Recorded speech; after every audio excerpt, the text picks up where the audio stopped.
Ladies and gentlemen, thank you so much for coming back. It is my extreme honor and privilege to be introducing our keynote speaker today. I have had the opportunity to have a few conversations with this individual. The brilliance that he shows, not just for this industry, but throughout his career and the business community and the various industries he has served is second to none. I always have shared this, Nicholas, and you probably don't know this, that when you use words like ubiquitous, I'm thinking, well, that's great. I can actually understand that word. So true brilliance that you're going to hear today. It is with an extreme pleasure that I share the topic he is going to talk on is so apropos to what we are doing with disruptive innovations is our theme this year. We tend to look at things within our world, and we look at the IoT of this space. And I think you're going to hear Dr. Webb describe this differently as maybe the Internet of the Home and some other terminology that we have not heard. In fact, he has brought new terminology already into this industry as someone that's coming in and seeing the opportunities. How many of you have heard anticipatory security? That's a term that Dr. Nicholas Webb brought into this industry. I think that some of you in this room are going to be shaken up a little bit when you hear some of the directions. Some of you are going to say, I need to do this. How do I do it? And others of you are going to say, I need to take action on this right away. He's going to go through a phased approach of what is happening now and what is happening in the near term.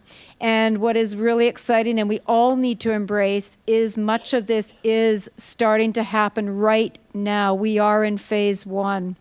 So it's very exciting. Let me give you some credentials on Dr. Nicholas Webb. Dr.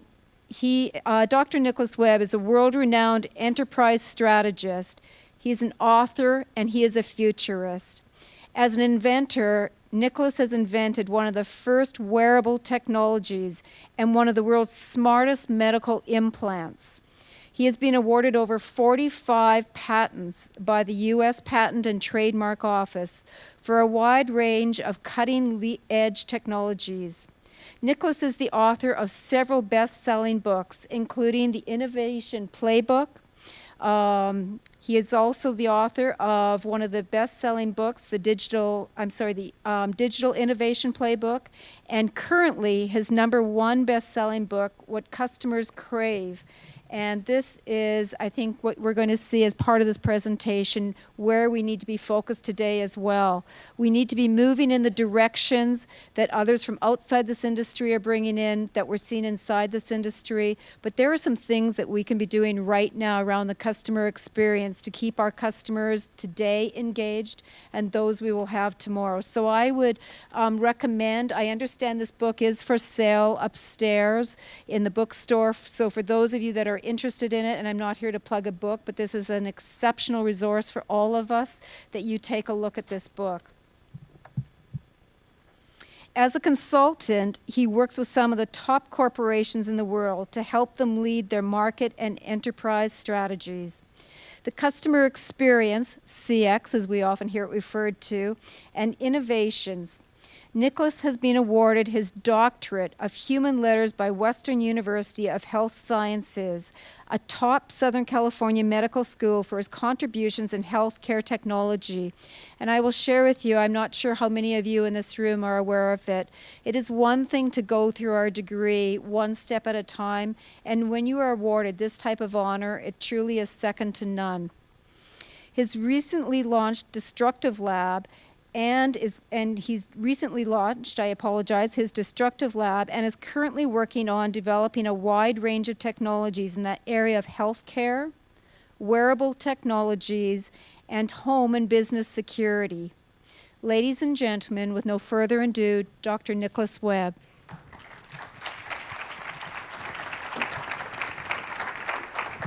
Thank you. Good morning. Yeah, it's kind of fun to be here in California. I get the great honor of traveling all around the world. And for some reason, when they find out you're from California, your walk-up music is always like Lady Gaga. What is that? And they always have these preconceived ideas with us Californians. Today I'd like to share with you a concept And I put a lot of thought into this because I really want to deliver some value to you that you can actually apply in your businesses. And I think when we start using terms like disruption and disruptive innovation, and I've spent my entire career in the innovation space, it's deficient, it's anemic, because it doesn't really describe what you are going to witness as we transition through these three clear and well-defined dimensions of the future. So what I'm suggesting here is that the security business, both residential and business, is being hacked. Your industry is being hacked. Now, I know this sounds dramatic, and when we think about the terms hacking, we think of some person in their mom's basement in between Star Trek reruns, going into mainframe computers, right? But when you really think about the definition of hackery, and in fact, I think Picasso said it best. Picasso said that every act of creation is first and foremost an act of destruction. What Picasso realized is that in order to do things that are meaningful and sustainable, you have to destroy ineffective, inefficient, or irrelevant old stuff. And when you look in industries that we spend a lot of time in our practice, like healthcare is the subject of massive and total disruption, which is incredible when you think about the covenant relationship that we have with our caregivers, right? So your industry is being hacked. I want to show with you today what that hackery looks like, the 4 key trends that will affect you in the first and second and third dimension of the future, and then hopefully I'll leave you with some ideas of what you can do immediately when you leave here. Because the good news is that there has never been a time where we have more cool stuff to work with than we do today.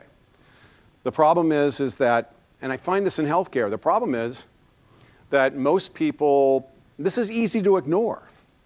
This is really easy to ignore. I heard a great story about a guy's walking down the street and he looks up and he sees this guy sitting on the porch with his dog and his dog is moaning. And so he walks up, curious, and says, why is your dog moaning? He's sitting on a nail. And he asks, well, why doesn't he just move? He goes, it's just not painful enough yet, right? So the bottom line is that unfortunately we don't feel the pain because, like in our destruction lab, we have already identified dozens and dozens of disruptive and destructive replacements to what is in this room. The question is, what does that look like for you? And it goes against, unfortunately, the razor blade model that is the centerpiece of there's almost an ideology around monitoring. There's an ideology around monitoring that is so intense that it sometimes might take you away from the ability to look beyond the razor blade model to find how you participate in what I call the Internet of Home. The bottom line is that this Internet of Home is becoming an operating system, and security is just one component of a dynamic operating system. So here's what the dimensions look like. I call the first dimension, the one that's really close to us, I call it the Gibson dimension. And the reason I call it the dimension, I'm sorry, I'm really distracted. Shouldn't there be a margarita there? For some reason, I just feel, okay, never mind. So the Gibson dimension, Gibson is a great Canadian-American writer, and he famously said that the future is here now, it's just not widely distributed yet. The future is here now, it's just not widely distributed. So what I'd like to do is to distribute some of that future to you. In other words, it's stuff that's happening right now that is impacting your business today. The next dimension is what I call the near-Earth dimension, and this is the dimension of the future that means that all of the enabling technologies, this is stuff we work with in our lab, all the enabling technologies that will destroy you live today.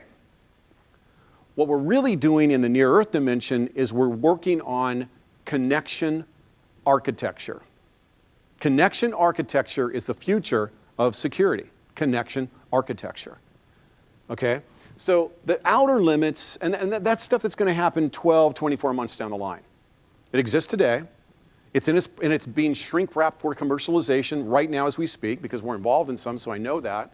And then the outer limits is as far as you can go into the strategic planning of the future, and that's usually about 8 years. So What does your future casting activity look like at your dealerships and in your organizations? What do they look like? Have you formalized future casting activities that look at the impact of these technologies and what they might look like once they are connected, leveraging connection architecture?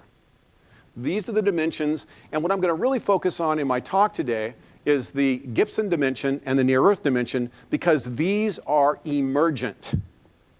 They're emergencies. They have to be dealt with. Now, again, don't get me wrong, this is so easy to ignore. It's so easy to ignore this stuff, especially if you're not really, really interested in emerging technologies, because you have to learn new stuff. So this is what we're going to talk about. Now, here is what I believe are the 4 biggest trends that will impact the security industry in the future. Now, the first one is anticipatory. I talked about this at the ESX conference. Anticipatory is about figuring out what bad things could happen before they become a bad thing. Now, in healthcare, one of the bodies of work that we're working on that I'm really excited about in our lab is we are working on patients as a node, PAAN, patients as a node, meaning that we're now able to leverage EEG data, pulse oximetry, blood pressure, the Google X lab that has been able to create sensors using contact lenses that are able to get blood glucose from a Google X contact lens. By the way, you guys familiar with the Google Glass?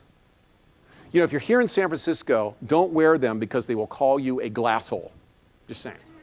It's a little proprietary thing. So anticipatory is about finding out bad stuff before it happens so that we can intervene. Anticipatory. Does anybody know what the #1 symptom that you have an arteriosclerotic or a cardiac problem, that you have a heart condition? You know what the #1 symptoms? You die. It's death. That's a sucky symptom, right? You're dead. Why does that matter?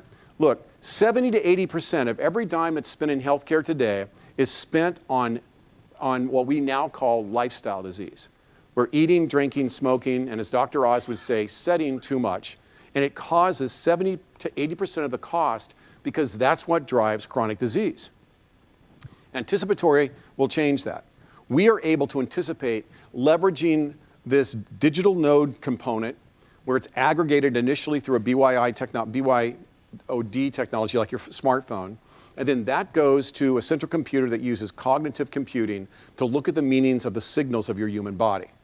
In fact, you probably know that Watson has recently done a better job officially of diagnosing and treating cancer. The IBM Watson, artificial intelligence, has done a better job than doctors in being a doctor.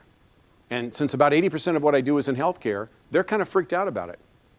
Because literally, computers do a better job of doctoring than doctors. So again, anticipatory in healthcare is about, here's what we used to do. We used to diagnose and treat. But by the time we diagnose, the patient's already sick. The treatments are expensive, and they're usually bad. What we're moving towards is anticipatory healthcare, where we anticipate bad stuff, and we intervene through prevention, wellness, and early intervention, leveraging digital ubiquity. That's the future of security, no question about it. Now, the next one is interventional. And is anybody here from Ring? Is there Ring? Okay, well, they don't even know it, but I actually listed them in my book, my #1 best-selling book, Crave. I listed them as one of the country's top 20 companies. Now, let me tell you why. What they realized is that this target that we try to protect, once that target is breached, bad stuff happens, always. And by the time we intervene, it's always too late. So interventional says, let's get them outside secure targets. This is a lot of the work that we're doing in our labs. What does it look like to get them outside that target?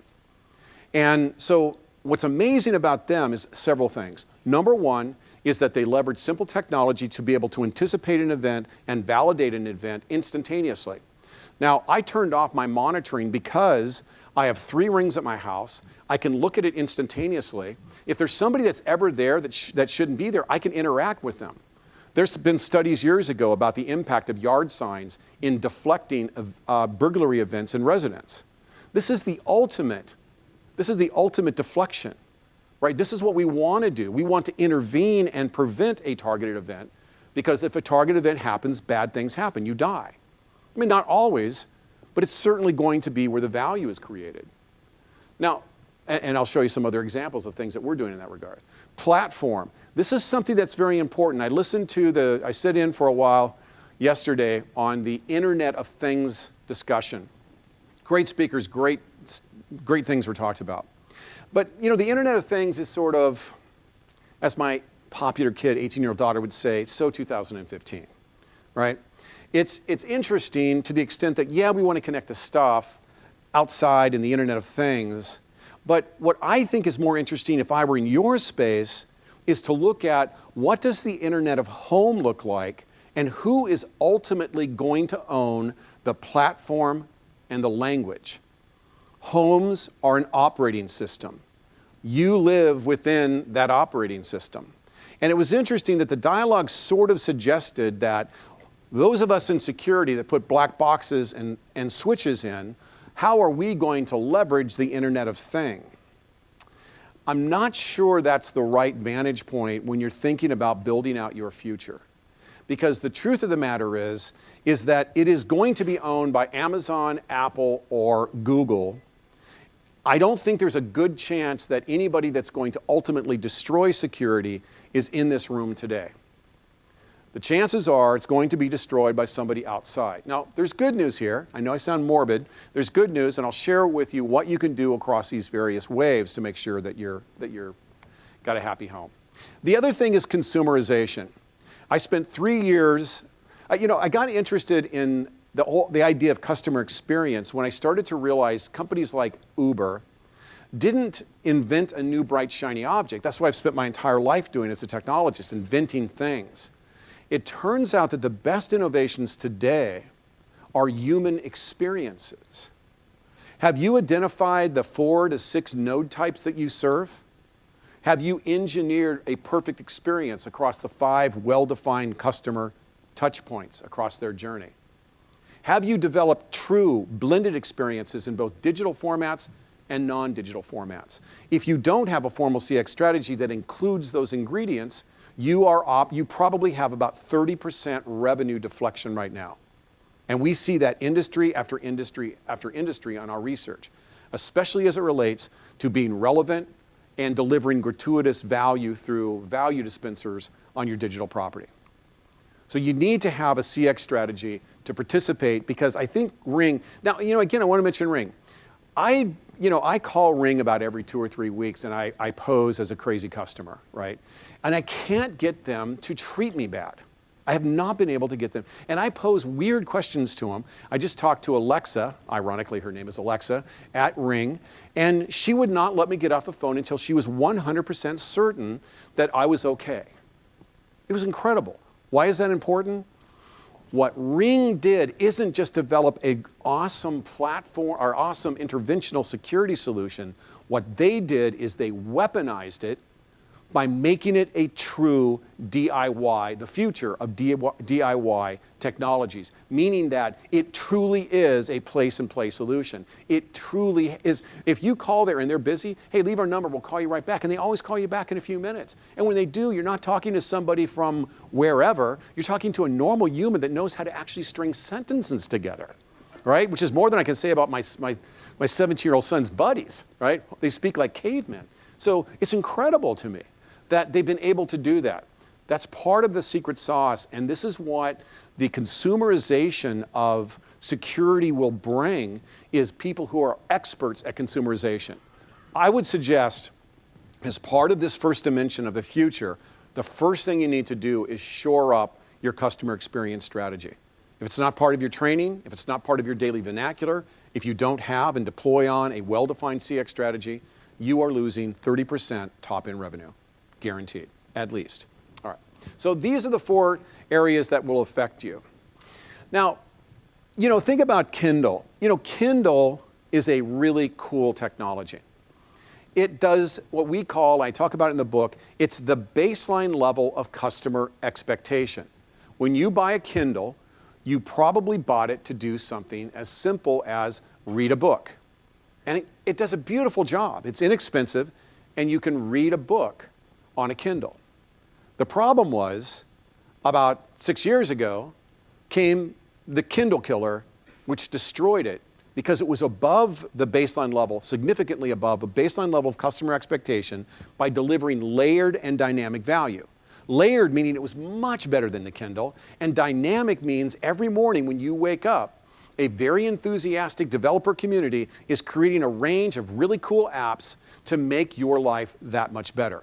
Dynamic and layered. The Kindle killer. Now, what is the Kindle today?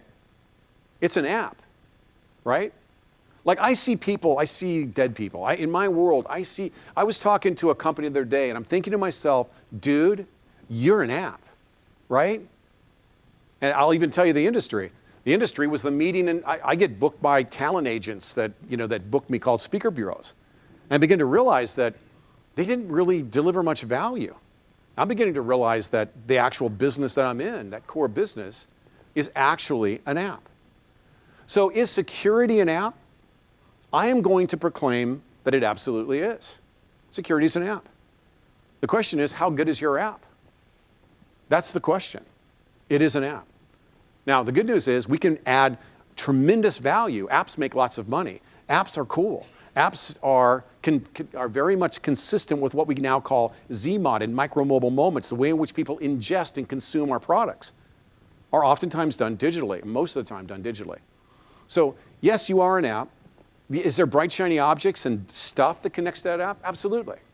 But the way in which we create beautiful, or as my little 10-year-old daughter would say, delicious connection points with these various, bright, shiny objects and connection strategy, that's where the innovations are going to come from. Now, think about the problem. Does anybody know what this is? It's a pregnancy test, right? Pregnant, not pregnant. Pretty clear, right? This device cost about $5. Do you know how accurate it is?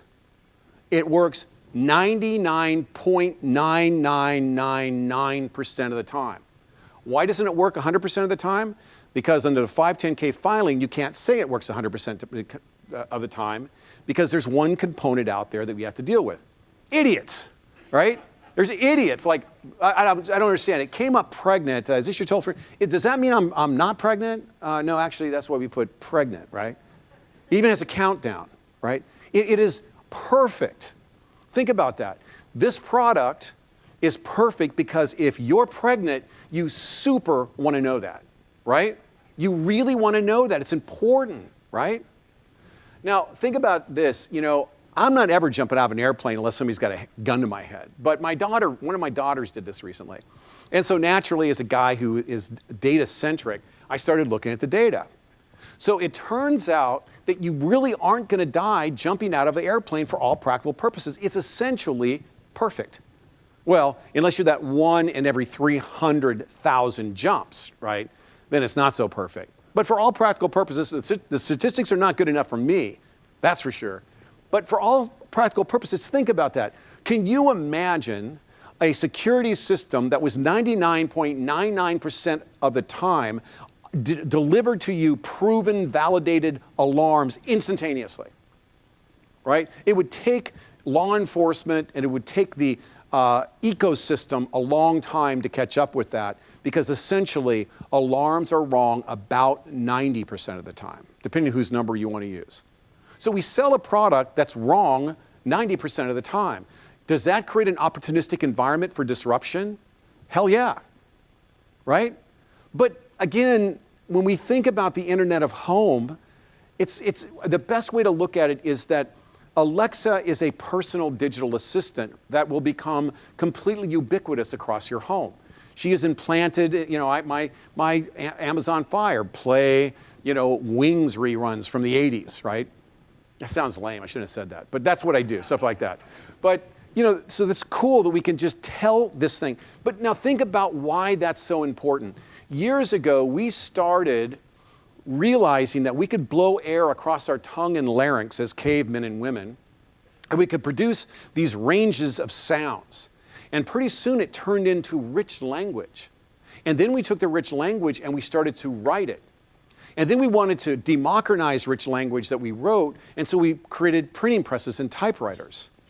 And then we found out in the early 80s we could get an 8088 processor and that we could create DOS and we could start coding to tell a computer to do things.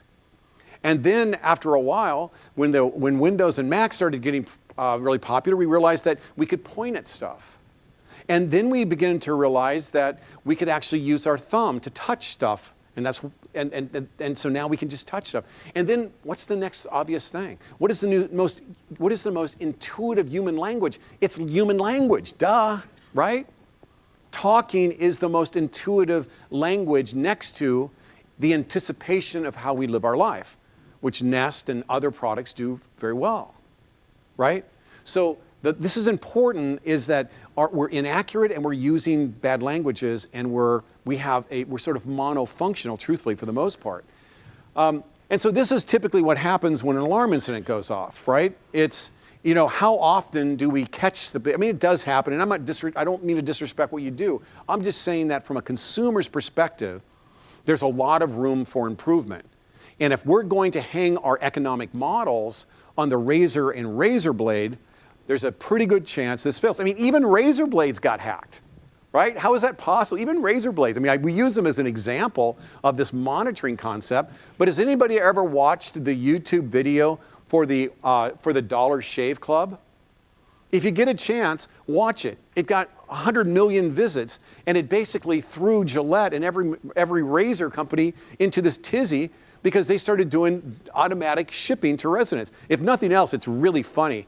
I'd play it, but it's got a lot of really bad words in it. But the point is, even razor blades got disrupted. So a lot of people, and I've had the great honor to talk to some great people at this event, and a lot of things I hear is, hey, look, Nick, I get it. I'm sure it's provocative to talk about these things, but in our business, we got customers, right? And our customers love us. And because they love us, I mean, we're not really going to likely be disrupted. But, when you think about it, what else, if that's true, maybe next to clergy, our rabbi or our priest or our minister, maybe next to that close family connection comes our doctors, right? Those are people we really do build almost family-like relationships with. And think about this one for an example. Does anybody know what this guy is here? Yeah, it's a refractor, and interestingly enough, I was doing, as part of our destruction lab, one of the things that we did is we put a lot of work looking at about 3,700 patents in the security business, about 3,700 patents. And when you think about it, where we are today versus where some of the first patents were filed back in the turn of the century, it was a toggle switch and a bell, right? Think about what else has changed in other industries, and think about how close we are still to a toggle switch and a bell in terms of delivering that value. In fact, this piece of technology is in 87% of all optometry practices. But think about that customer journey. The customer has to call the doctor's office, and then somebody picks up the phone that's like super happy to hear from you. Like they're super friendly usually, right? What? Yeah, I'd like to get in and get my eyes examined so I can get a new prescription for my contact lenses. Hang on, right? And then a few minutes later, they come back on and say, all right, we'll be willing to take your money from you next Thursday. I mean, I wish I could do that in my business. That would be so awesome. To tell a Fortune 500 CEO that I'll see him at my convenience. I mean, that's not going to happen. That's what the experience is like. And then, on average, statistically, it takes 7 days to get to see a doctor. Think about that. It takes about 7 days. It takes, on average, 10 minutes to 15 minutes to book the appointment. It takes 7 days to get to see the doctor. And then it takes 2 hours to go through the doctor's office. Now, I mentioned consumerization. Consumers aren't down with that anymore. They refuse, they don't like monthly fees. They don't like bad customer human experiences. They like instantaneous. There's a great book written by Guy Kawasaki here in the Bay Area years ago called Free, Perfect, and Now. That's what they want. Free, perfect, and now. So how about if instead of doing that, you pick up your connected device And in the time that it takes you to navigate a cranky receptionist, you have completed an eye exam. What? Listen, the reason I'm showing this example is I have been in ophthalmology my entire professional life. In fact, one of my biggest selling innovations is a microsilicone implant that goes in the vertical puncta that treats ocular surface disease. It's one of the world's smallest medical implants. And I have great reference because I've made lots of money in this space. I was at Vision Expo in Las Vegas when this thing kind of came out. And I'm walking down the halls of optometrists and optometric practices I've known for years, and they're walking around like the night of the living dead. Like, what the hell just happened to us? Really? Well, I mean, you could argue, but wait a minute, Nick, this is not ever going to happen because it's not as accurate. Uh-oh, turns out you get a better refraction from your iPhone than you do from the technology that 87%, 97% is, optometrists use in the refractive practice. Now, I know what you're thinking. What about tonometry and looking back at the retina of the eye? Probably weren't thinking that, but that is an issue. You do have to have additional exams eventually, but for most people, not so much. I mean, the needing new prescription thing was a razor blade model that was invented by optometrics. Yeah, you should we can't give you a prescription. Let's come in every 24 months. There's no reason for that. Now, the other thing we have to realize is that the iPhone 14 is going to have an otoscope, an ophthalmoscope, a dermoscope. It's going to have, I do a lot of the works with Verizon. And you look at Verizon's mobile partners and stuff. I talked to a guy there, he holds a device up to his chest, coughs 3 times, on me, by the way, like what? And it diagnosed 25 different respiratory conditions. Not maybe sort of, but I'm talking about validated through clinical studies to verify that it could identify 25 conditions with an existing iPhone. iPhone 12s, iPhone 14s, and maybe an aftermarket case that you put your iPhone in. We've seen some of those, and we're doing some of that stuff in our lab as well, where it has a range of sensors. We have the X Prize is now really got a lot of great people working on a tricorder. Do you guys remember that from Star Trek, the tricorders? So we actually have tricorders pretty far down the line right now. So that's pretty incredible.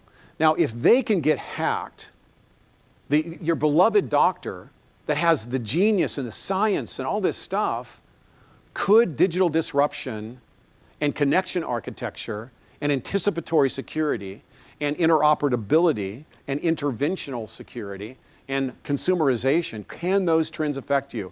I'm here to tell you the answer is absolutely yes. Now, as I put this together, I thought I could do 2 things for you guys. I could entertain you, or I could scare the hell out of you. But it's not my intention to do that. It's just, this is the body of facts that I know. I'm leaving as soon as I'm done speaking here to drive down to do a Black Ops hackathon in Santa Barbara. We're doing hackathons for major clinics. We do it for the Cleveland Clinic, for the Ochsner Clinic, Kaiser Permanente. We're doing hackathons in healthcare. The conservative industry of healthcare are conducting hackathons. We are booked out on hackathons right now. Why are they doing hackathons? They know that if they don't destroy it and replace it first, they will be irrelevant, and that's the power of hacking. Now think about your family doctor. Now that's a whole different story. I mean, it's one thing to look at, stuff like your eyes, but what about if you have like a real medical condition? I mean, you can't digitize this human experience, right? There's no way to digitize a doctor visit. Well, it turns out that only about 20% to 30% of the time maximum with current technology, you ever need to have a physical exam. That means 80% of the time, you don't need to be in front of the doctor. You just need to talk to him. 80% of the time. Now, think about that experience. Here's something that's kind of interesting, and this is on XPRIZE's website. It takes 2 hours to get it takes about 15 minutes to get an appointment. On average, it takes 7 days to see this doctor. Now, that's a real problem from a consumerization perspective because consumers are sick now. When you're sick now, it's emergent that you talk to a doctor to stop being sick. So time is an incredible value driver for the consumer who is ingesting healthcare. So it takes about 15 minutes to make that appointment. It takes about 7 days to get in. And once again, you're sitting for 2 hours. Now think about that experience. Now, the first thing you have to do is call, and then they will tell you when they're willing to take your money. That still blows my mind. But now, does this ring true? Think about this. They live in an authoritarian, old-fashioned bureaucratic industry. They're authoritarians. They believe that they own the future of what they deliver to consumers.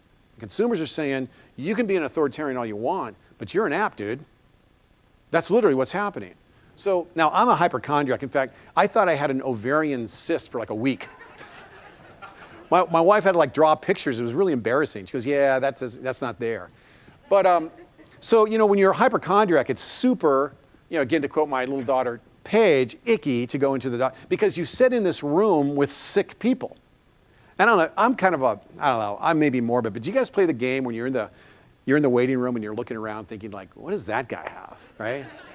Like, dude, take him in first. I'm going to take a bullet for this one because he's going.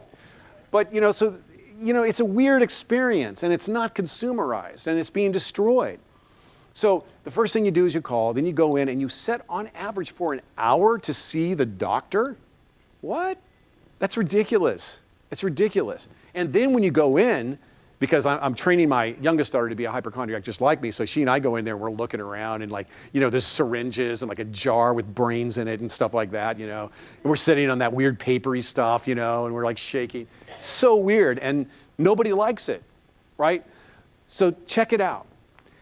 Right now, this is Life Health, actually one of my clients. In about 3 minutes, you're talking to a board-certified doctor. This is a completely and totally consumerized experience. And here's the thing that's weird about the magic of this. And it's the magic of Amazon, right? It's the magic of Amazon. How many people here are Prime members? Almost everybody, right? Why are we Prime members? Because we love Amazon.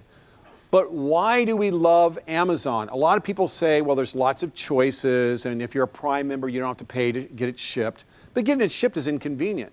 Why do we buy from Amazon? We buy from Amazon because of hyper-influential social communities. By the way, hyper-influential social communities are resulting in probably a 30% digital deflection of your top-end revenues right now. If you're not dealing with that in your CX strategy, you're losing 30% of top-end revenues. The reason you buy there is you can look at it. I'm doing all my Christmas shopping on Amazon. You can look there and you can read authentic dialogue across a range of the most prestigious people in the world. People like you and I who have purchased the product that is sharing our experience. So what does that mean? It completely takes the risk out of buying something for me. If I go into Best Buy, they have not provided me a hyper-influential social community that provides validation data about is a product good or bad. Well, to their credit, they actually added hyper-influential social communities to this platform. So that means two interesting things happened. One is it's really sticky because consumers can go to this and they can only choose doctors that people like. But because doctors are sort of sometimes a little bit egotistical sometimes, what happens is they don't want a bad rating. In fact, getting a bad rating to them is death. It's death. So it actually changed the psychodynamics of the relationship. Also, these doctors primarily have a different quality of work life because there is no nurse, there is no light in the exam room indicating how much time they've got left. They call them traffic lights. There is none of the minutia. They just simply talk in a very comfortable way in this telecommuting or telemedicine platform that makes for a beautiful experience for both the doctor and the patient. If it's Sunday and your kid's sick and you don't know if she should go to the emergency room, in 3 minutes you're talking to a doctor. Chances are it's something they can deal with right there. In 7 minutes, your prescription medicine is at the doctor's office. But I know what you're thinking. So what? I'm still going to my doctor. I'm not doing this. Well, I do it. I've gone to my doctor's fired. Right now, 50% of clinical visits in the next 24 months will be through doctor-on-demand solutions. Wow. We're digitally disrupting the most coveted relationship we have in our family doctor. We're kicking that poor guy or gal to the curb in favor of an instantaneous, consumerized human experience. What are your hyper-influential social communities saying about you? How are you driving delicious experiences like Apple does to be able to drive sales and profit and sustainability? How are you leveraging contact point innovation and innovation safaris to get insights about what you need to create and sell? These are business practices at a dealer level that probably sounds like requires way too much work. This is not about spending money, and it's not about high-level thinking. It's about some basic principles that anybody can apply, and it has tremendous impact. So when I think about Ring, and the reason I want to start squaring some of these up for you, and again, you guys are probably tired of hearing about Ring. The reason Ring is a beautiful case example for me is that this company is a consumerized product that realized that the promise, I mean, we've been hearing place and play and DIY in the security industry for 20 years. Here's a real simple problem. They weren't DIY, and they weren't place and play. What you have to do is to make these so simple and so painfully delicious and so amazing in the value that they create that the consumer simply has no choice but to buy it. And Ring did exactly that. I just got a message, I've never seen it before, but I forgot and left my office Ring on a charger because I didn't have a way of wiring it where it's at. And it said, dude, we haven't seen any messages off the Ring lately. Is everything okay? Like, what? Who are these people? I mean, right? And then the community thing they recently added. Awesome. I think it'll have a different dimension. I'd love to talk to them. I have some ideas for them. But the things that they're doing in terms of their connection architecture and the consumerization, which will ultimately include the inclusion of communities, of secure communities, is going to be amazing. So they are in many ways anticipatory if you look at it from the target perspective, although when I use the term anticipatory security, I think what's most interesting is to be able to look at a range of data. One of the things that we're working on in our lab is we're working on multi-sensored stacked sensors. They're multi-sensor stacked sensors. So these are things that are so cheap, but they see, they hear, they smell, they sense things. I can't go into all detail, but they know a lot of stuff, and they cost about $17. And you can put about 8 of those around somebody's house, and you can start to glean a fire hose of data about what is happening and what are the scenarios. You can put these in, you place these, literally place, the battery lasts for 6 months. You place them, and they start to look at the way in which you live. And they start to using artificial intelligence, they start to pay attention to what's good, what's bad. And the way that we've developed it is there is a gradient. In other words, you have a status gradient from all the way from red, amber to green. And this gradient lets you know different things about your house, not a yes, no, but a gradient thing so we can get stuff really, really, really early on. What we want to do in our lab with anticipatory security is we want to leverage stuff like national FBI data about when it's most likely that an event's going to occur. That's plugged in. We want to look at the way in which people live their life. That's plugged in. We want to look at local statistics about the likelihood using Bayesian logic to find out the chances of an event being for realsies, right? We're looking at hundreds of different data sets, and we're going to let the smart computer figure this stuff out, right? But the key is anticipatory will be a big part of the future, probably towards the end of dimension, of the second dimension into the early part of the third dimension.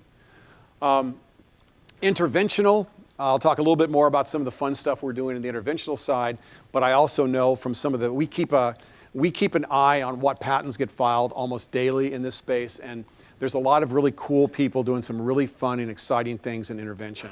And we're going to start, we're going to fight back before they hit a target. Interventional is about stopping a target event through intervention. And I think, I love what Ring has done. Platform, I don't think there's anybody in here that can afford to create the Internet of Home. The Internet of Home is going to probably be owned by somebody like Amazon. Like when I come home, Alexa, turn off the sprinkler, open the garage door, order me a Domino's pizza, and I need an Uber car for tomorrow at 7 a.m. We're going to get to the point, I think she's got 3,000 tricks or tasks or whatever they call it. We're going to get to 30,000 tricks and tasks. What I'm impressed about, As long as you've got good Wi-Fi, I'm impressed about how great the recognition is, far better than Siri and other algorithms. That's going to get better and better and better. And mark my word, I think that you're going to probably see Amazon own the platform in the language. There may be some other, I mean, and don't get me wrong, a lot of my good friends work at Google and they're doing some amazing things there as well, as is Apple. The point is, creating the internet of home is very much like creating the internet. And it is going to be powered through anticipation, and it's going to be powered through voice. So it's going to see what you're doing, and it's going to hear what you're saying. And it's going to tell you stuff. Hey, Nick, I see you're home. Dude, you were supposed to be at a restaurant right now. What the hell are you doing? Right? That's the kind of relationship we're going to have with Alexa. So anticipatory is a big deal. I think you're going to see in the next 24 months some other, it's funny, if anybody went to the Consumer Electronics Show, there was probably 30 fast followers of the Ring. And many of them did not do well. Why?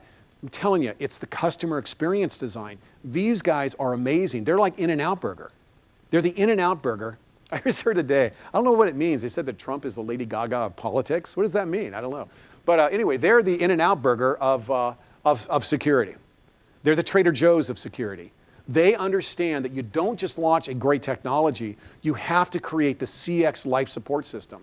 And I would say, and I will proclaim this after 3 years of deep dive research, that any organization that does not formalize their CX strategy has crappy customer service. Guaranteed. You also have crappy insights about what your customers care about. And that really changes the kinds of technologies and the way in which you architect your sales and everything else.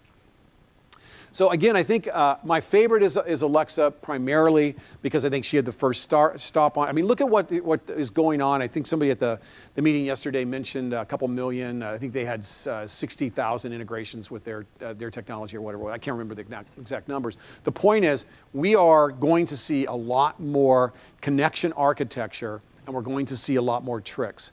As it gets more tricks and more connection architecture, which is happening at lightning speed, the Alexa will live in your home everywhere. And it's not just Alexa living near your home. When you leave your home, it'll be connected to your wearable technology or your BYOD. When you're in your car, it'll be connected to you because it is going to deliver a contiguous journey everywhere you go. But very much, they're going to start with and have done a great job. I mean, look at how much of the deals. They had $39 for the Dot, right, over Thanksgiving. They don't care if they make a dime on the platform. They want to own the Internet of Home. Now, when we think about the IoT, the Internet of Things, don't get too, the Internet of Things is the outside world of connecting stuff to stuff, and that's important. But even the Internet of Things is extinct. The Internet of Things is extinct. It was an interesting concept that was created 12 years ago about connecting stuff to stuff, but that doesn't matter. It's now about hyperconnectivity. Hyperconnectivity replaces IoT because now we're talking about being able to connect human emotions. In our ear lab, we're working with some projects that we're hoping to partner with Rexnard in Australia. I just came back from Australia meeting with them, and where we're going to get EEG data. In other words, we're with an in-ear technology going to understand the way you feel, what you believe. That's what's going to connect to digital ubiquity. It's everything, not things. The Internet of Things is a deficient definition of where we are ultimately going. I don't know why I put that there. It's just a box. So don't get hung up on. I'm not suggesting that's a good or a bad product. My point is, we are going to get to to solutions that work, but are weaponized with CX. That they literally are something that can be connected in 5 to 10 minutes. In fact, when I hung up with Alexa, not the Echo Alexa, but Alexa at Ring, she said, "Oh, I'm really glad I was able to serve you in just 3 minutes." She's looking at her clock to understand that everything is about speed. And she actually did some stuff that I teach in my book, What Customers Crave. She actually created an authentic human dialogue. I love that. If they were like a normal company that typically sends out DIY stuff, they would have failed. Their success isn't just the technology. You can buy a Ring, there's 30,000 Rings out there now from these fast followers. The difference is you have an integrated solution of cool people that want to do the right stuff, and that's why I love that brand. So the Destruction Lab, you won't find a website. We operate in total darkness. And what we're doing is we are looking at really this industry from this perspective.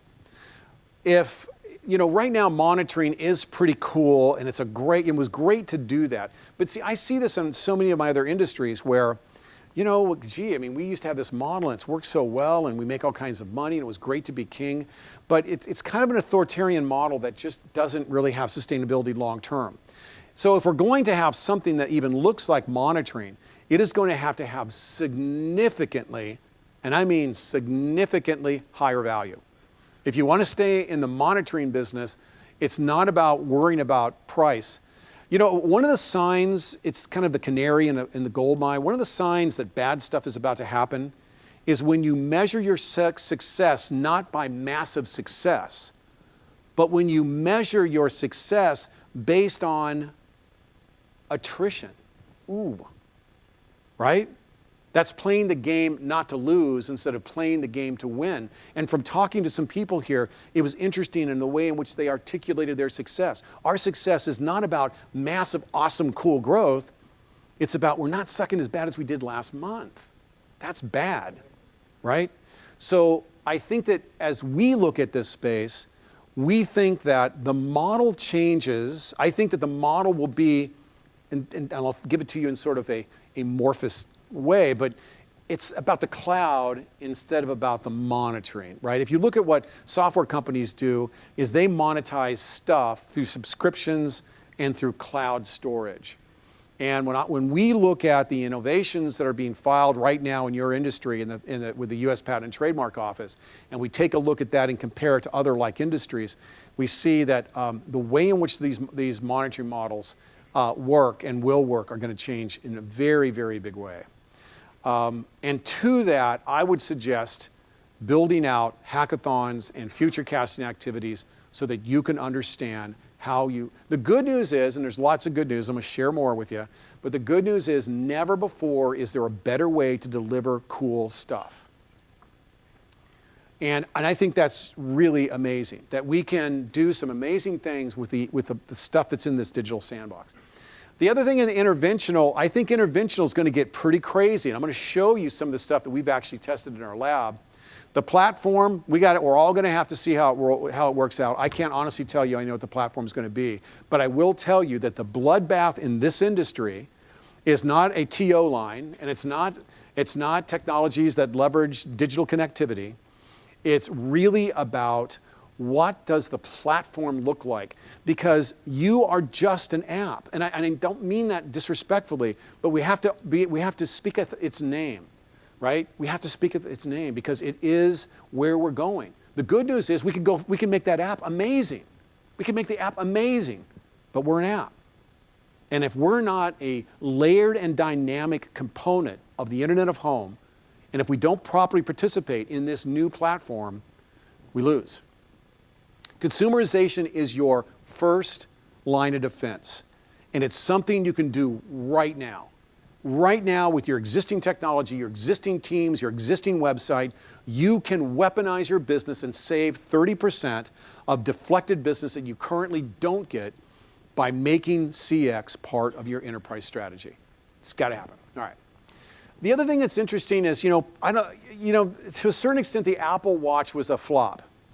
And it was a flop because it was lame. It didn't do very much. And I had a lot of hope for the watch because we worked with a great clinic, Dr. Richard Milani, one of our clients at the Ochsner Clinic. He's on the Apple website. And he developed a technology that allowed us to monitor patients once they were discharged. And just through a few tiny pieces of biodata, we were able to fix one of the biggest problems that hospitals have. We were able to reduce readmissions in the hospital by 50% with that technology. That in healthcare is a colossal deal. The federal government that pays most of those readmissions spank you in a very big way if readmissions happen.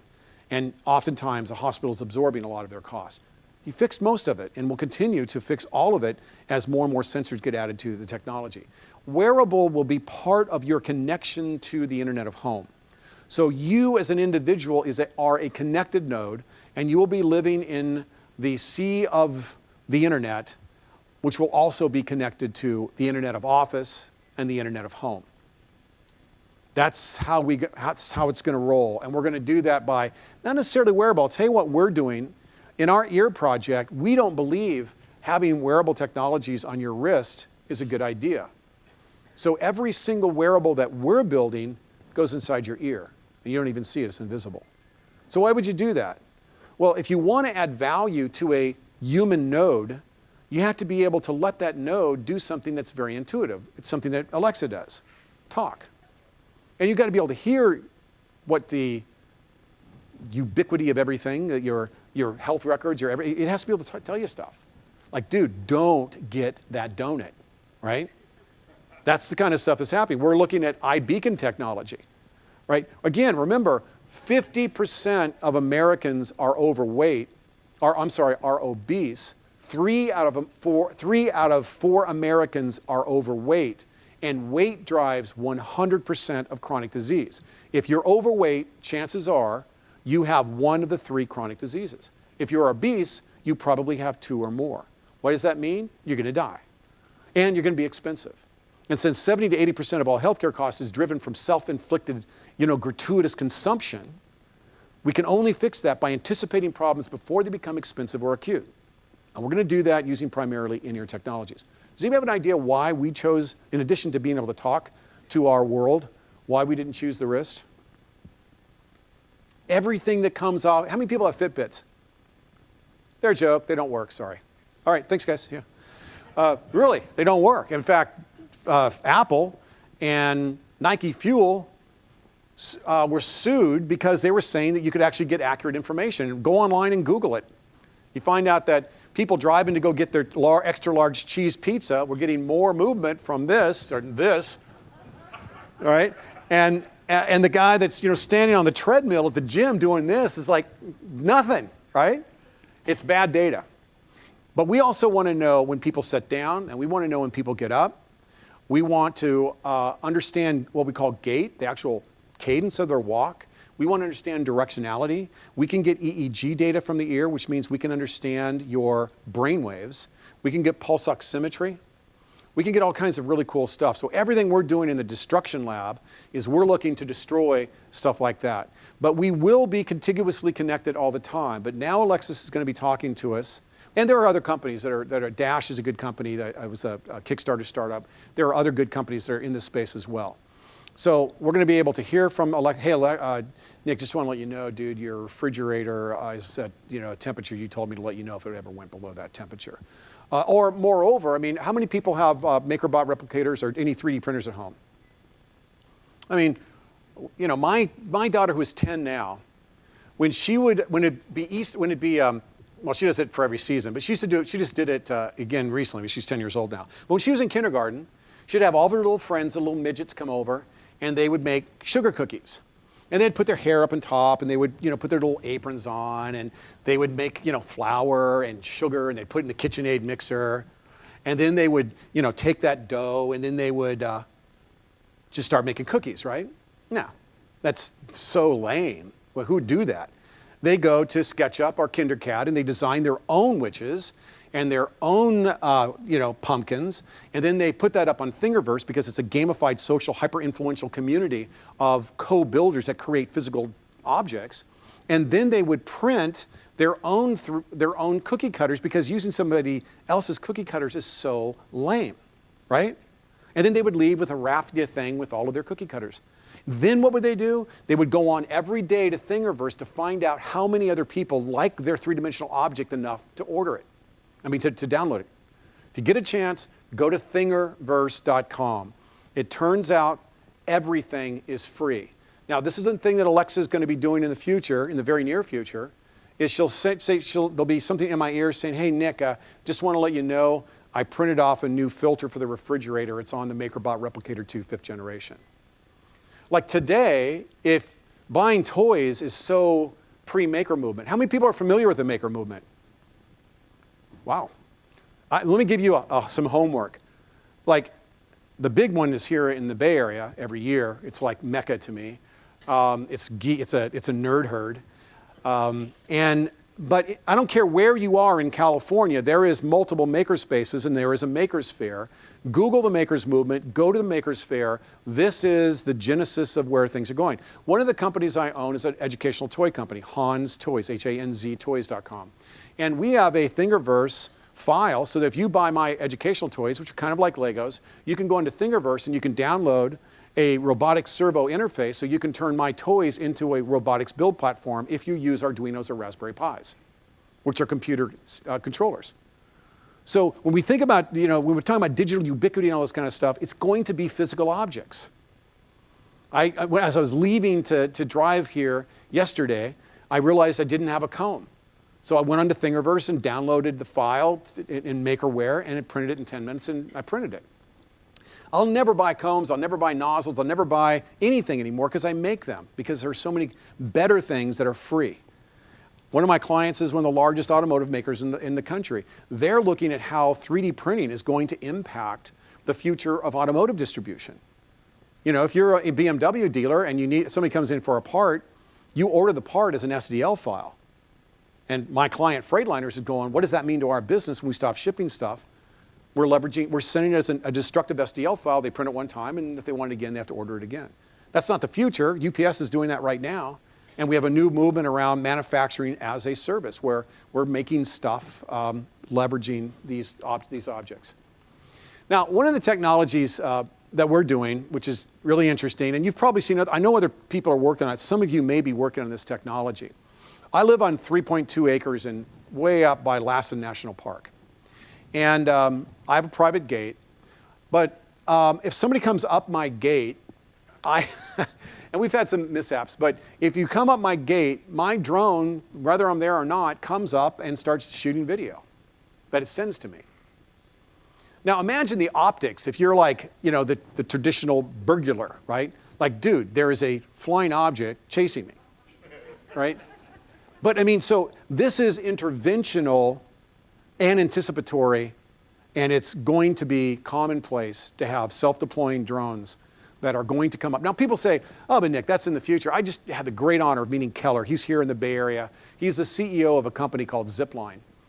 Now, he's a Harvard-trained bioengineer and one of the most interesting guys I've ever met. And that's the beauty of working in labs and working with smart people, is you learn from these geniuses. And he said, in Rwanda, about 2,000 to 3,000 people a year die because they don't get blood in time. And the big problem is the roads are a disaster. Most of the roads are only passable by off-road motorcycles, which still take a tremendous amount of time. So he went to an event, and I remember hearing about this. He went to an event and goes, hey, my name's Keller. I'm just a cool guy from San Francisco. My main goal is drink craft beer, right? That's what everybody does in San Francisco. And oh yeah, I'm going to make flying robots that deliver blood in Africa to save thousands of lives. And they're like, you've got to be kidding me, dude. That doesn't sound real. So last year, I think they had 7,000 deployments, and they saved thousands and thousands of lives through flying robots. If you get a chance, take a look at it. It's zipline.com. So can we use flying robots as a part of an interactive engagement? I know it sounds hard to believe, but it's coming soon. And we actually have tested this. Now we've destroyed, we have a neighbor that's not talking to me right now currently. But I have a box now of just spare parts, right? And, but with things like geofencing, right, I just did a big talk for the future of the highway. And when you take a look at the highway, the highway's kind of lame, right? It's this terrestrial thing, and it's crowded, and it's hard to get around. And a lot of times these vehicles are just delivering little tiny boxes. And what we're going to see, and it's what Keller created in his flight strategies, is that we're going to create stratas. There will be a drone strata that will work with freeways, and they will stay within those boundaries because they're noisy and they're intrusive. So are freeways. So let's put them over freeways. That's really where that's going to go. But they're using geofencing. And now I believe all new drones, I'm not sure if it's by law, but certainly all new drones have geofencing, meaning that if it goes into an area it doesn't belong, the GPS is told to get the hell out of there. It tells it to move, or it moves it. Also, even at Best Buy, a consumerized drone, very inexpensive, and yet they have anti-collision technology that keeps them from running into trees and other drones in people's faces and stuff like that. In or in my neighbor.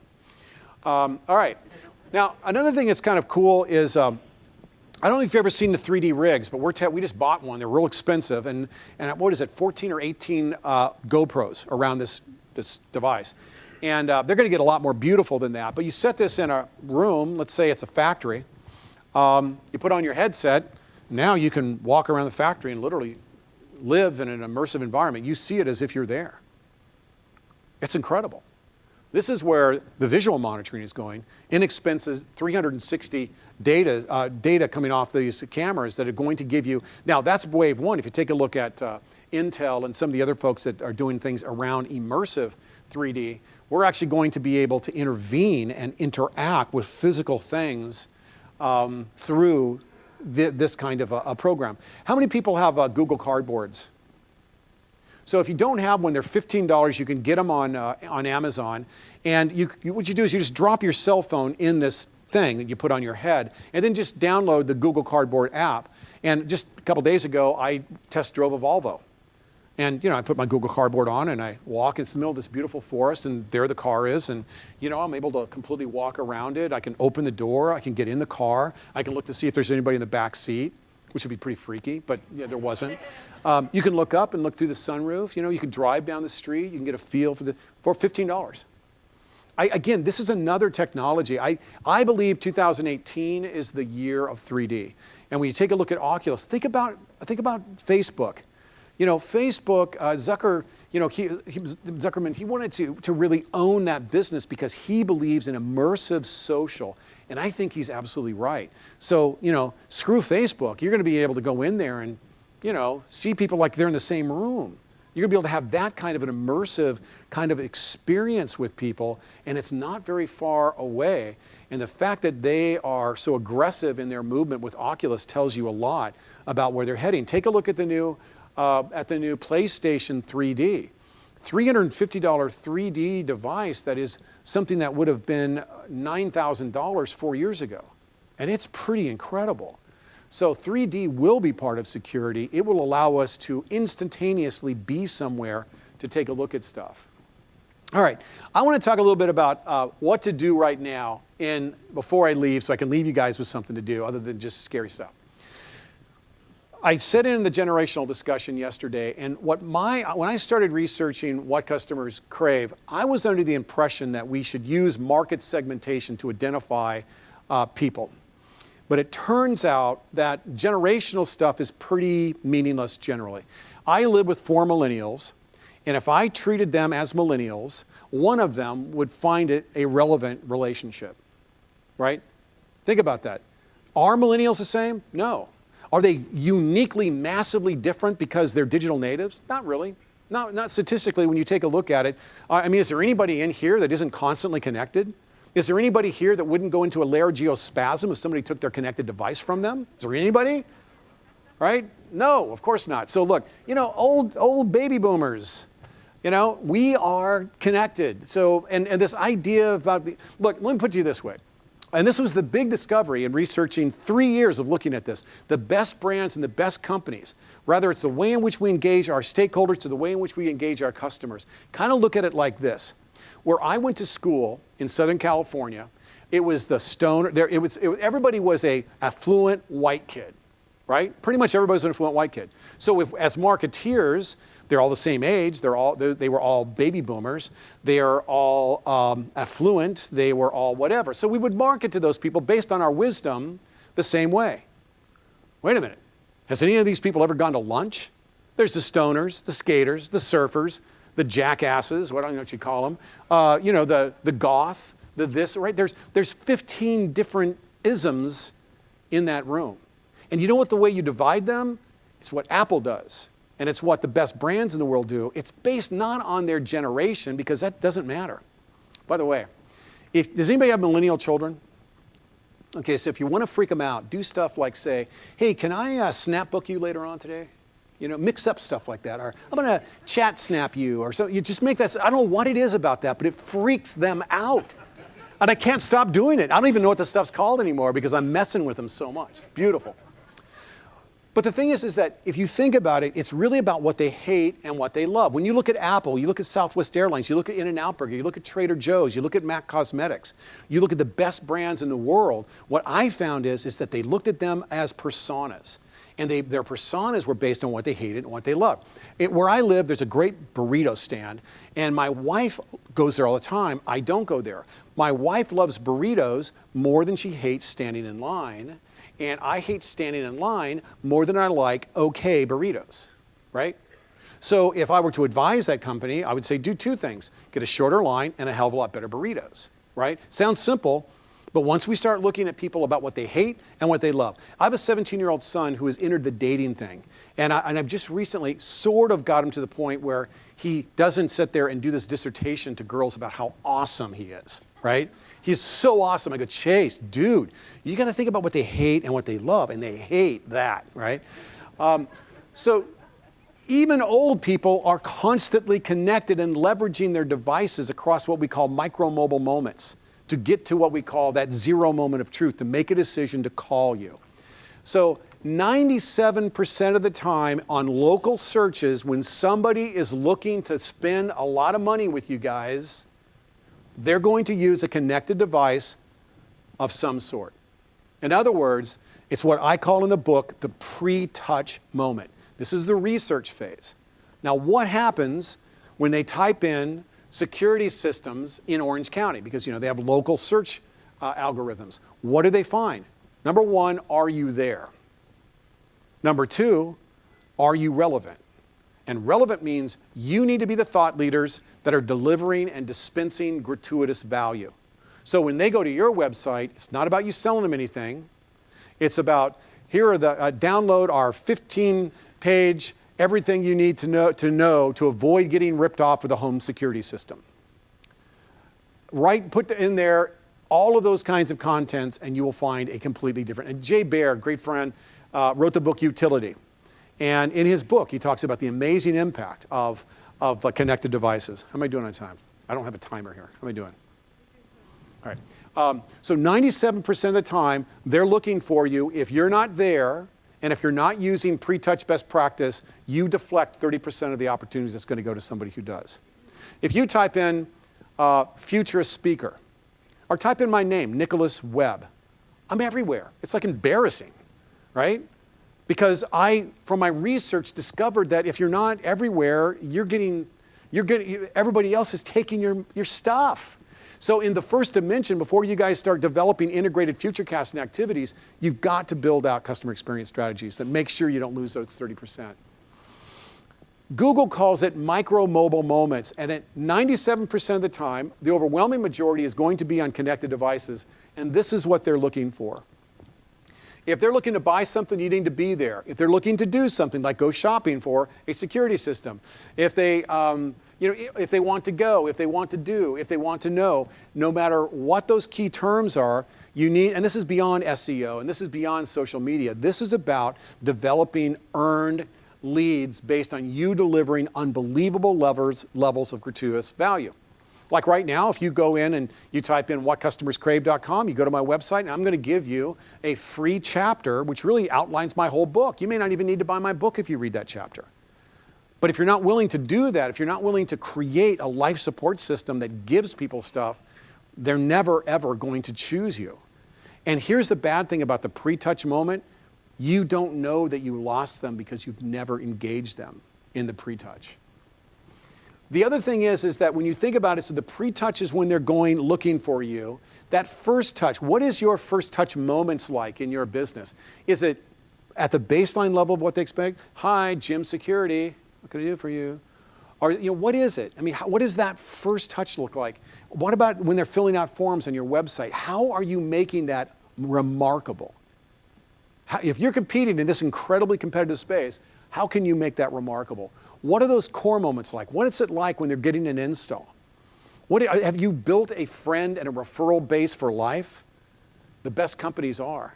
And what is a surprisingly shocking thing that you give them that they absolutely didn't expect? In my book, I talk about value banking, where the best organizations are putting another $200 in the deal so that they can surprise them with some crazy cool gift as the last touch moment?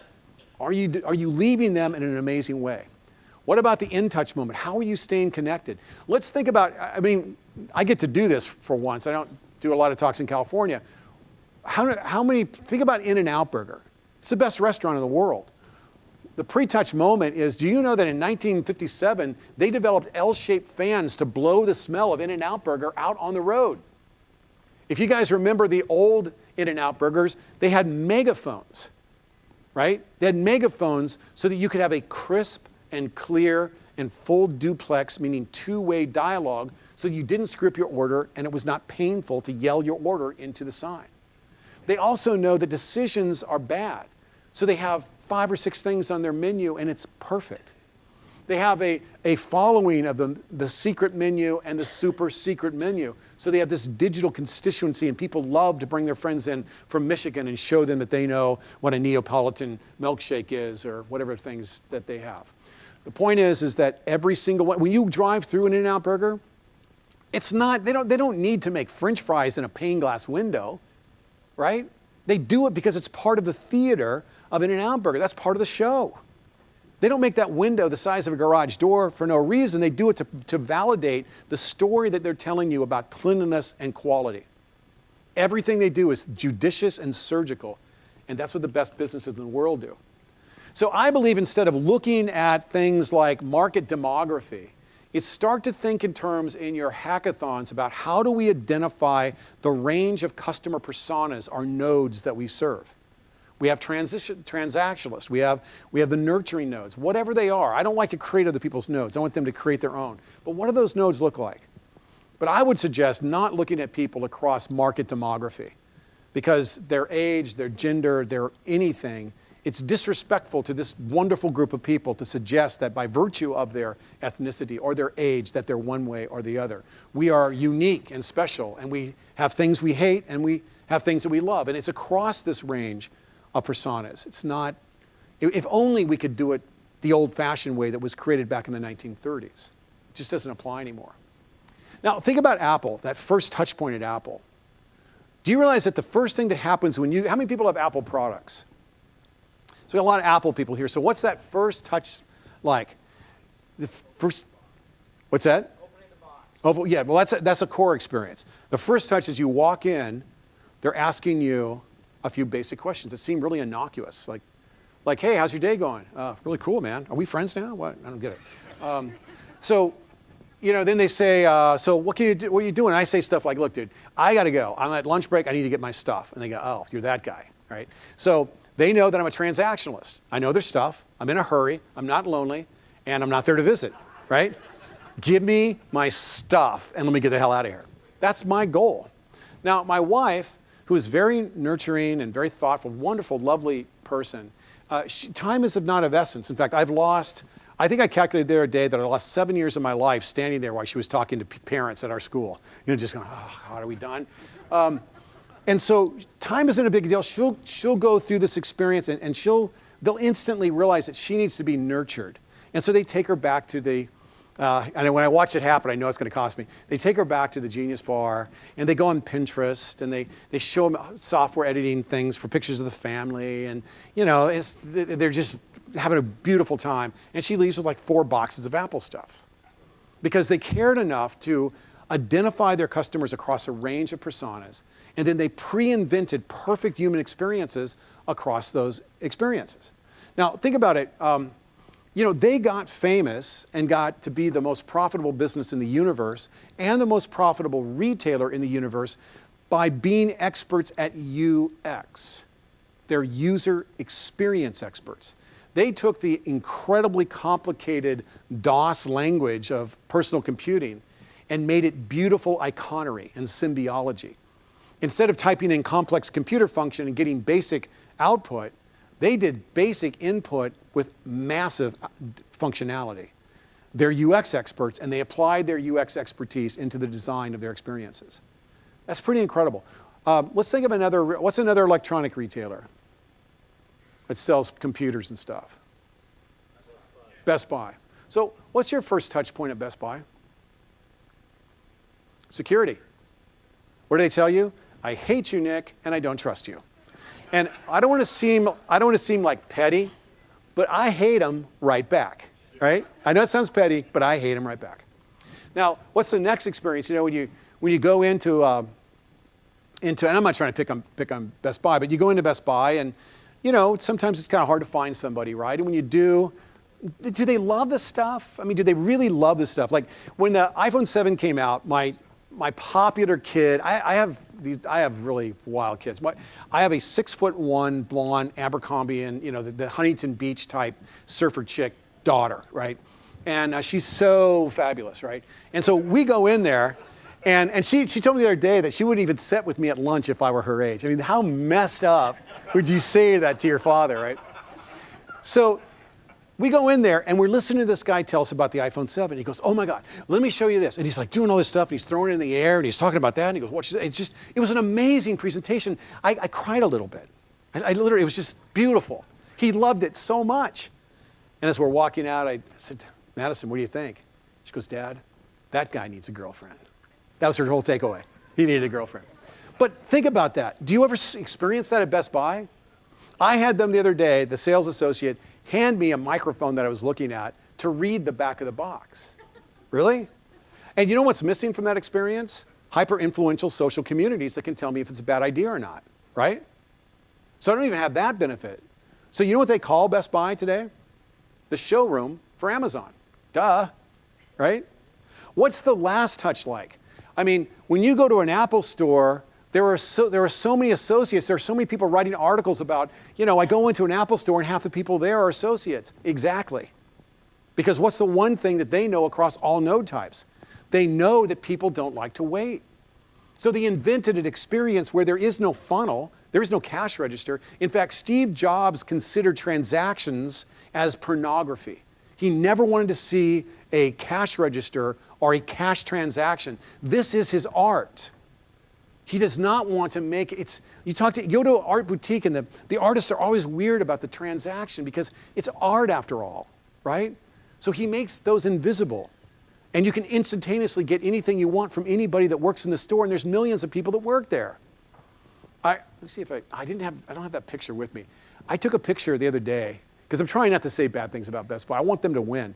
But the last touch point at Best Buy was stand in line. So I took a snapshot. There was 10,000 people behind me, and there was one person working the 4 cash registers, and I'm sitting there listening to her try to sell them. Any question what that might be? Any idea? Warranty. Google Best Buy warranty ripoff and see how many results you get. What does that mean? It means they're selling them on something on purpose that they're going to hate them for. Why would you do that? Right? Meanwhile, in the picture, there are 3 associates up talking to the security guy that hates me, right? And you know, one of the bad things, you can imagine how horrible it is to be around somebody like me that is a customer service snob. Like my kids go, oh God, he's going to say something to the waiter, right? You know, because it's always, but I mean, I don't think that's too nitpicky. The point is that Apple is, the amount of volume that goes out of that store of selling the most expensive technologies in the world is amazing, and they weaponized it through customer experience design. I think in the first dimension, that's where some of your best opportunities are. I think that, you know, it's hard to say what this looks like. It's hard to say where security ultimately winds up in terms of the imagery, but I will tell you this, that in the first dimension of the future, I really feel that there is a great opportunity for you to start with looking at the way in which you engineer these human experiences. And don't get me wrong, I've had a chance to talk to a lot of people. You guys you're the cool kids. I love hanging out with you guys. And you do some neat things, and I know that you love and care for your customers. But unfortunately, when we're competing against really, really amazing technologies and consumers, you know, the consumerization of security is happening. And so the first thing that we have to do is to shore up that reality by delivering a Apple-like, a Trader Joe's-like, a In-N-Out Burger-like, a MAC Cosmetic-like human experience. It has to be exquisite. And it doesn't happen by accident. It happens by doing the heavy lifting. And one of the best ways to do this is, and again, I do a lot of these, is do a hackathon. Get your team together and say, let's try to identify our customers across a range of personas so that we can understand what this range of customers hate and love. And then let's invent perfect experiences across these well-defined touch points. On the digital side, I think it's so important to you to really develop an integrated digital strategy, but it has to go beyond Facebook and Twitter and a lame website. Most websites are basically brochures. They're digital brochures. If you have a digital brochure, it may look cool, and your IT guy or your web developer may say that this, you're all set. You're not all set. You need to have every part of that website is about dispensing value. You need to give free stuff away. You need to be seen as the thought leaders in security.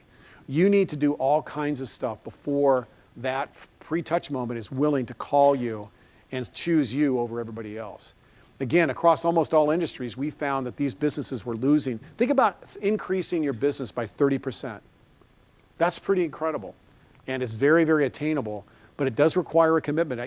It's sort of like going to the gym. You sign up in January. Statistically, 95% of the people that go to the gym in January are not going to the gym in March. 95%. Now, you've probably all experienced this. Out of the 5% that are left over, there are what I call watchers and workers, right? There is half of them stand and watch people work out and drink coffee and talk about the game. The other half are actually working out, right? So when you take a look at it, chances are the majority of your competitors will not do the heavy lifting necessary to create these, which gives you a great competitive advantage. It's not about spending money. It's about making a commitment to be a customer-centric business in a time where security has become highly, highly consumerized. I think it's also useful to really think about future casting, think about those 3 dimensions that I talked about, and think about what that means in terms of enabling technologies. Does everybody use Google Alerts with competitors and technologies? That's really an inexpensive, it's free, and you can enter in 500 keywords if you want. But what it does is it gives you a chance beyond what you're seeing in the trade magazines. It gives you information about things that are happening locally that are far more relevant to you. I think doing things like innovation safaris. I mean, when was the last time you went out on an install? How can you reinvent that experience? How many people use Waze? We all live in California. So there's a lot of ways use it. When you think about it, if I were at GPS.com 8 years ago, and I said, okay, GPS.com, check it out. You guys have a really cool electronic box that actually talks to 3 spaceships in outer space. A GPS talks to 3 spaceships in outer space. That's crazy. And if I were at GPS.com and I said, guys, your future is about to be disrupted. You're going to be an app. They would tell me to go to hell, right? They'd tell me I was crazy. The GPS was destroyed by Waze. Now, why was that? Waze created a better consumer experience, but it leveraged connection architecture, socialization, and gamification. They gamified it, socialized it, and connected it. So now you can go on your Waze app and you can collaborate with a wide range of people on the 91 freeway trying to get from Riverside to Anaheim. And you can see where the traffic is. You can hear reports from people. You can play the game and get higher levels of authentic thought leadership. I heard somebody starting to use it for like the hookup on the 91. Like, hey, aren't you? That's not its intended purpose. But the point is that it's an incredible thing. And the only difference is it takes navigation and it socialized it and it gamified it. You're hard pressed to find a GPS that sticks on your window anymore.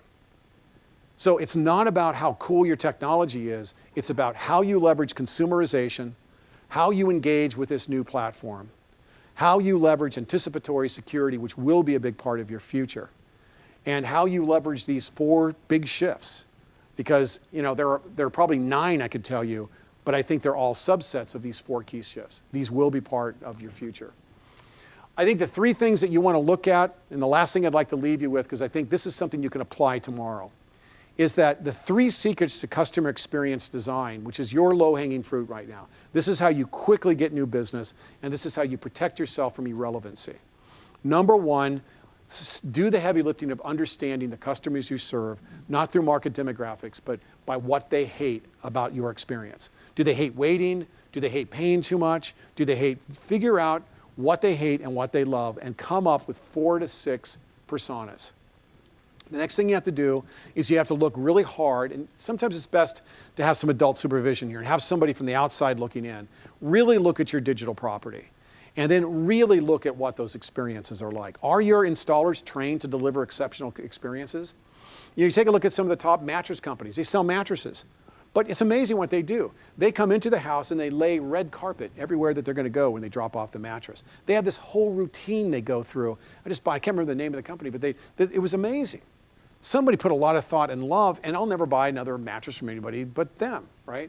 They created an understanding at that touch point of just dropping off a mattress. And it's easy to just say it's just dropping off a mattress.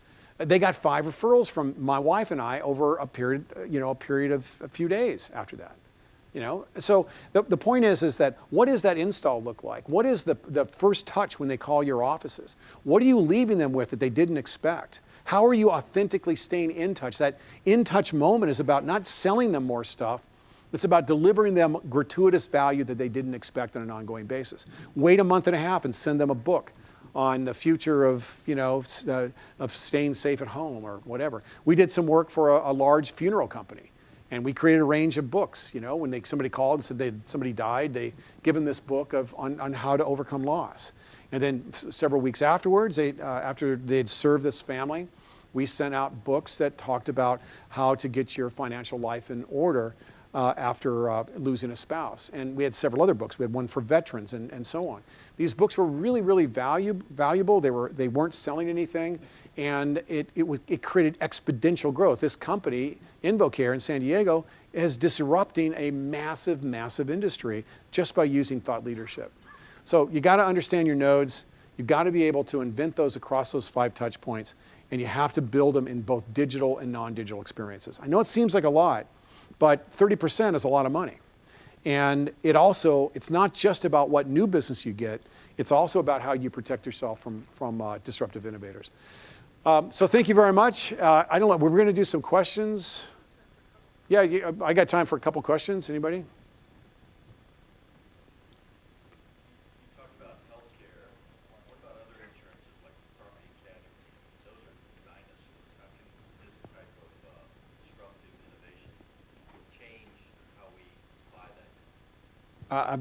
Absolutely. And again, I'm glad you asked that question. Think about things like homeowners insurance and renters insurance. That is a really old-fashioned, crappy industry that has bad value. Well, go take a look at Lemonade.com. Lemonade is a peer-to-peer insurance company that donates 10% of everything they make to charity. They're like the cool kids selling insurance to the other cool kids, right? It has a feel to it. It's less expensive. It's amazing, and it's freaking out the insurance industry. I do some work in that space. Blue Cross and Cigna are clients of mine. So, I mean, what the disruption is happening there is they're getting really inexpensive, and they're creating different kinds of ways in which they engage and sort of deal with them on a peer level. So I think peer-to-peer is a big part of how disruption is going to happen in the insurance space.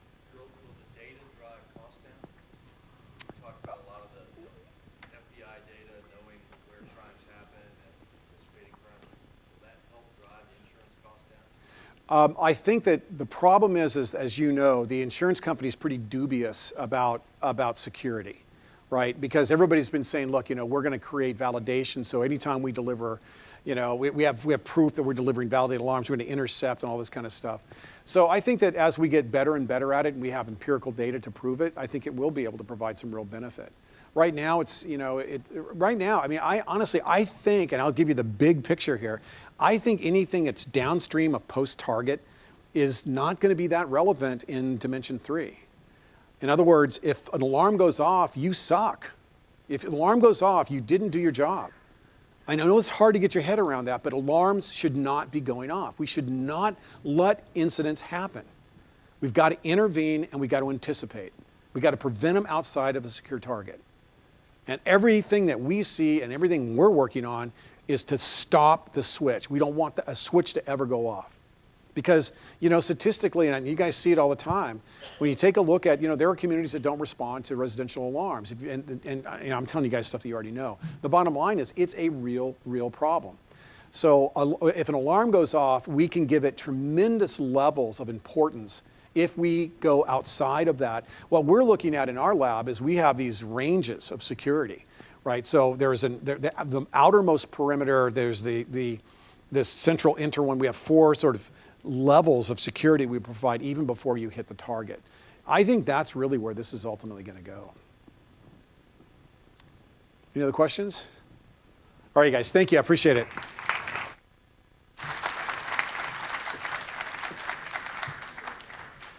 Thank you very much, Nicholas. We really appreciate that. Wow. So what do you think? I mean, all these new directions and what's happening today and centering back to that customer experience that I think we can all be looking at today. Thank you so much for sharing. Really appreciate that, Nicholas. Thank you.